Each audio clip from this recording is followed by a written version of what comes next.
What's going on today, guys? We are actually out here doing a brook trout fishing mission, and I just wanted to share with you how to catch brook trout, and then we're going to also be tying in a brook trout catch, cook, and clean. So in this video I'm going to show you how to catch brook trout, how to clean them, and also how to cook them.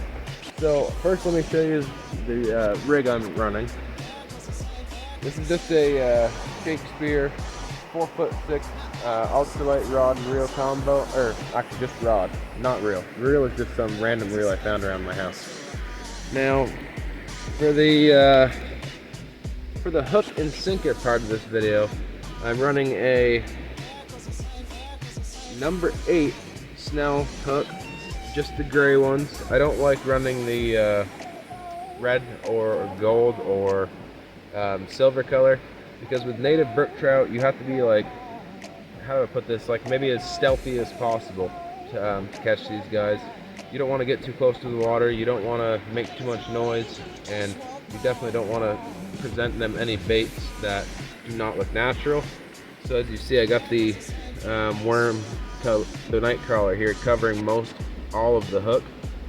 Now I just got a couple split shots up above that, nothing too fancy, nothing, I mean, they're just regular old split shots, and they do the job, and I'm going to show you that they did the job right now, and then we're going to catch some more of these delicious fish. Here's the first one I caught, just a small little native brookie. This is about the average size. It looks kind of small in my hand, but it's actually like a 5-incher, and these are actually the size brook trout that I like eating, because you get to eat them bones and all. And it's actually good to take some of these little guys out of the water, because there's so many of them of this size in the water. By taking out some of these smaller ones, we're actually making more room and opportunity for the ones this size to grow larger. And then this is number 2 right here. This is the second one I caught. This is probably a 6.5-incher, same hole. Another nice native brook trout anyhow. And he's also going to taste delicious. Alright guys, so all we're doing to catch these little trout here is taking a pole, and you want to fish for brook trout where there's a lot of white water. Brook trout, and any trout in general really, they're not like bullpout or panfish or perch that can just live in like these stagnant ponds and be okay, as long as they get a little rain now and then. Brook trout are like very oxygen needing fish. They really need it.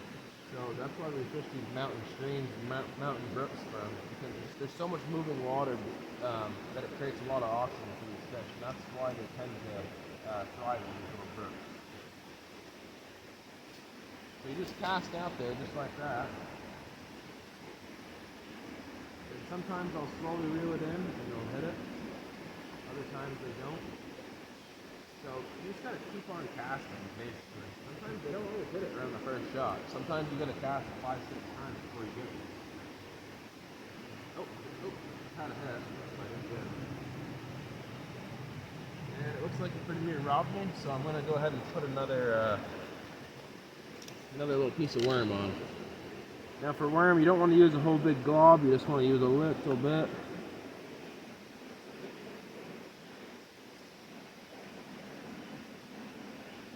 That right there is plenty. You don't want any more than that, otherwise they can't get it in their mouth.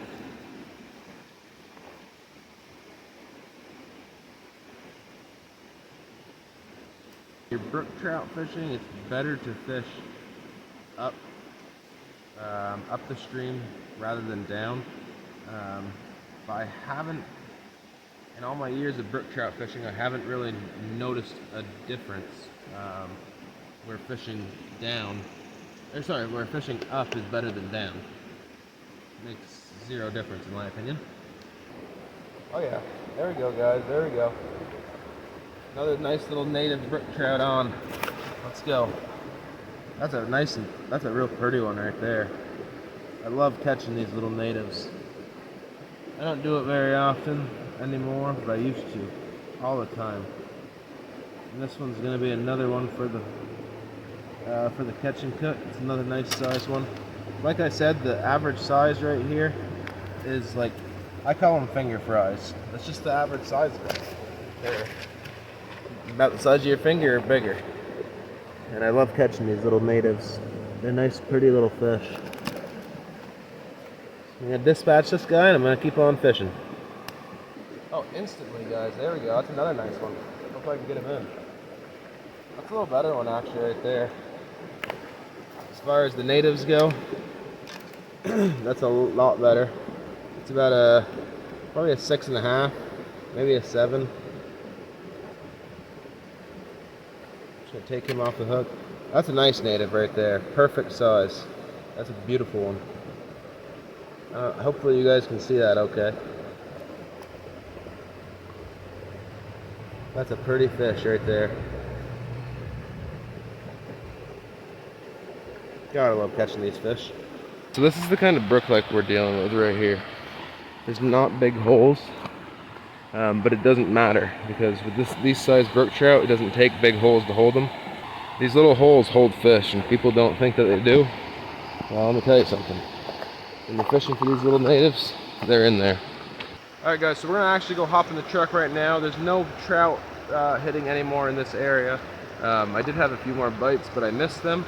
So we're gonna get in the truck like I said, and we're gonna head down to the next hole, about 1.5 miles down the brook.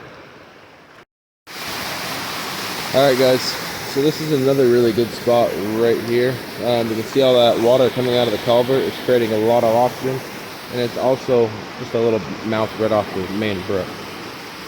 So we're gonna go right down here, and I think we're gonna catch some brookies out of here. This hole seems to always pull through, but we'll see.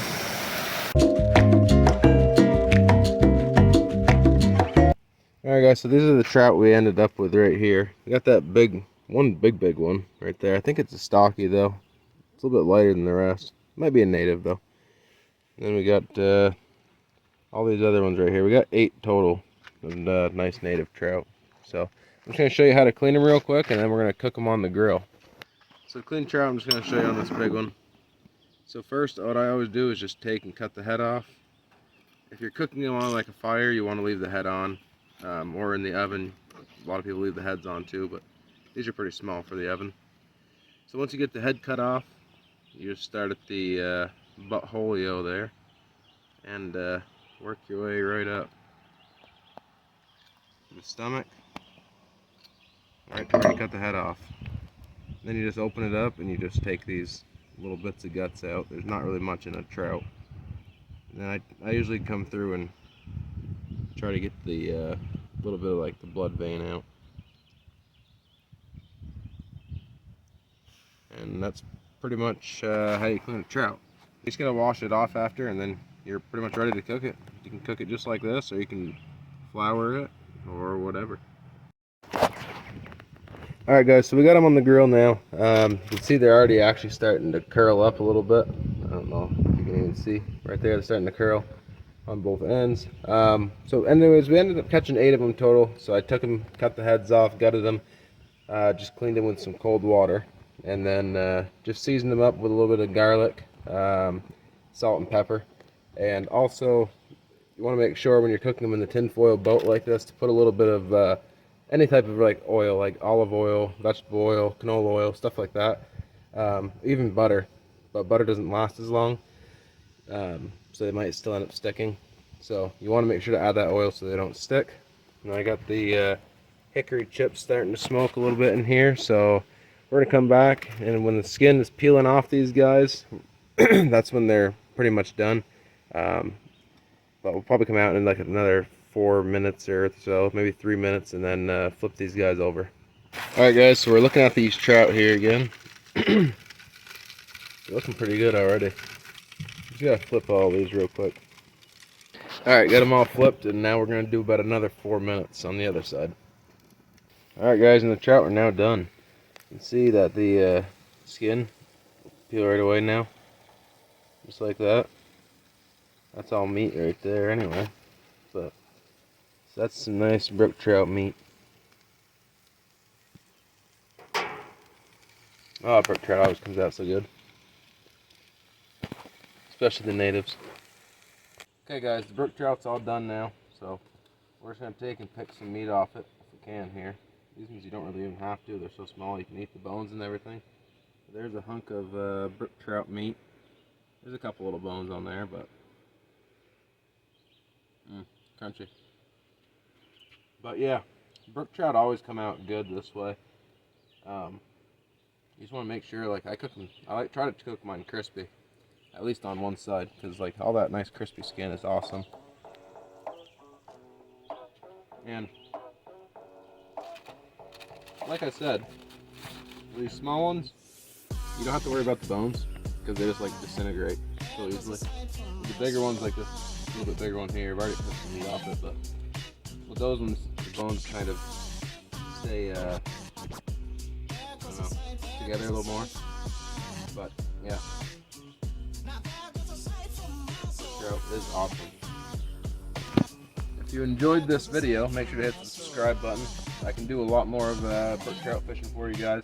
I was gonna originally cook these over the fire, but I wanted to give a recipe that everyone could do, so I changed my plan. So yeah, thanks for watching, and we'll see you next time.